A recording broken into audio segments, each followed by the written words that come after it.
Good morning everyone. आज के व्याख्यान के अंतर्गत हम रिग्रेशन एनालिसिस यानी प्रतिगमन विश्लेषण के अंतर्गत रिग्रेशन लाइंस तथा रिग्रेशन इक्वेशन अर्थात प्रतिगमन रेखाएं तथा प्रतिगमन समीकरण के बारे में अध्ययन करेंगे। जैसा कि हमने अपने पिछले व्याख्यान के अंतर्गत रिग्रेशन एनालिसिस का अर्थ, उसके प्रकार तथा उसकी उपयोगिता के बारे में अध्ययन किया था।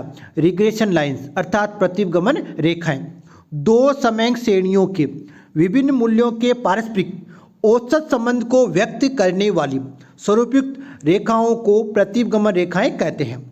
प्रतिगमन रेखा एक ऐसी रेखा है जिसकी सहायता से स्वतंत्र चर के ज्ञात मूल्य के आधार पर आश्रित चर के अज्ञात मूल्य का सर्वोत्तम अनुमान लगाया जाता है।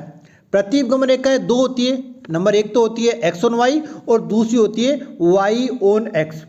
एक्स ऑन वाई में वाई के दिए हुए मूल्य अर्थात स्वतंत्र चर इंडिपेंडेंट वेरिएबल्स के आधार पर एक्स यानी आश्रित चर डिपेंडेबल वेरिएबल्स का सर्वोत्तम अनुमान लगाया जाता है तथा वाई ऑन एक्स में वाई आश्रित चर अर्थात डिपेंडेबल वेरिएबल्स तथा एक्स स्वतंत्र चर अर्थात इंडिपेंडेंट वेरिएबल्स होता है। अतः इसमें x के दिए हुए निश्चित औसत मूल्य से संबंधित y का सर्वोत्तम औसत मूल्य का अनुमान लगाया जाता है।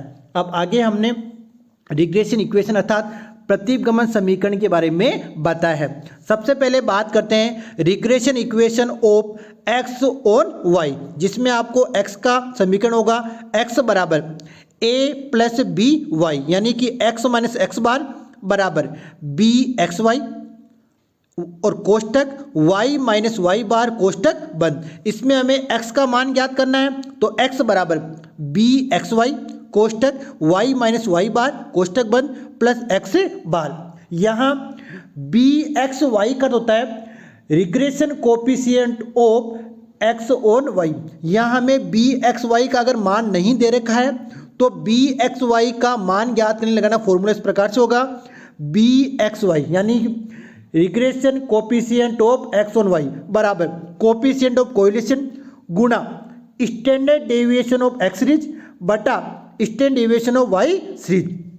अब आगे हमने दूसरा बताया है regression equation of y on x, जिसमें समीकरण इस प्रकार से होगा y बराबर a प्लस बी एक्स। तो इसमें होगा y माइनस वाई बार कोष्टक बंद बराबर बी वाई एक्स कोष्टक x माइनस एक्स बार और कोष्टक बंद। तो इसमें हमें y का मान ज्ञात करना है तो y बराबर बी वाई एक्स कोष्टक x माइनस एक्स बार कोष्टक बंद प्लस y बार। यहाँ बी वाई एक्स का होता है regression coefficient of y on x। तो इसमें अपने को regression coefficient of y on x ज्ञात करने के लिए फॉर्मूला होगा कोफिशिएंट ऑफ कोरिलेशन गुणा standard deviation of y series बटा standard deviation of x series. अब यहाँ एक बात और ध्यान दें कि ये दोनों समीकरण हैं x ऑन y और y ऑन x। इन समीकरणों का प्रयोग तभी किया जाना चाहिए जब प्रश्न में x bar y bar standard deviation of x series standard y series तथा r का मूल्य आपको दिया गया है। अब यहाँ ये जो अपने रिग्रेशन कोफिशिएंट है उसकी कुछ विशेषताएं हैं, वो इस प्रकार से है। नंबर एक, प्रतिगमन गुणांकों का गुणोत्तर माध्य सहसंबंध होता है अर्थात r बराबर क्या होता है, r बराबर होता है अनुरूट बी एक्स वाई गुणा बी वाई एक्स। कहने का अर्थ है कि बी एक्स वाई और बी वाई एक्स को गुणा करके उनका वर्गमूल निकालते हैं तो अपने को r यानी कोफिशिएंट ऑफ कोरिलेशन ज्ञात होता है। नंबर दो, दोनों प्रतिगमन गुणांकों को समान चिन्ह होता है। यदि बी एक्स वाई ऋणात्मक हो तो बी वाई एक्स भी क्या होगा, ऋणात्मक होगा। उसी प्रकार बी एक्स वाई धनात्मक है तो बी वाई एक्स भी क्या होगा, धनात्मक होगा। नंबर तीन, यदि एक प्रतिगमन गुणांक एक से ज्यादा है तो दूसरा गुणांक इतना छोटा होगा कि दोनों का गुणनफल क्या होगा, एक से कम होगा, एक से ज्यादा नहीं हो सकता।